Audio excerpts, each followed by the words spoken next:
So now that you've thought a little bit about what might be preventing you from committing a crime, I want you to think back to the lecture when I was talking about Jackson Tobey's stakes in conformity, this idea that different people have different stakes, if you will, in conformist behavior in society. And I want you to think about the people who in our world might have low stakes in conformity and why.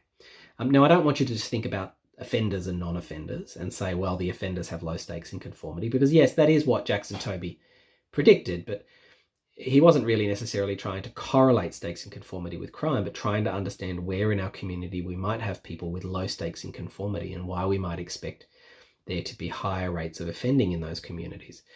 So for this next question, I want you to be thinking more broadly about our society, our Canberra society, or the hometown from which you're from. And I want you to ask yourself, what members of the population, what groups of social worlds within which we exist might have comparatively low stakes in the conformity of those societies? Which groups might not necessarily believe that conformity is the right thing to do, or might not necessarily hold as great value or significant value in the idea of conforming with social expectations?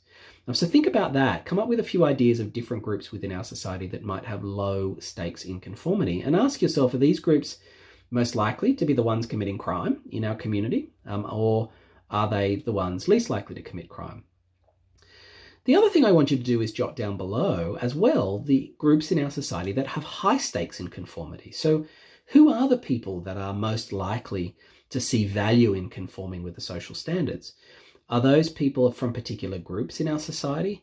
And what might be driving that increased propensity towards wanting to conform with social standards? And then ask yourself the question, are those people the people most likely to commit crime or least likely to commit crime?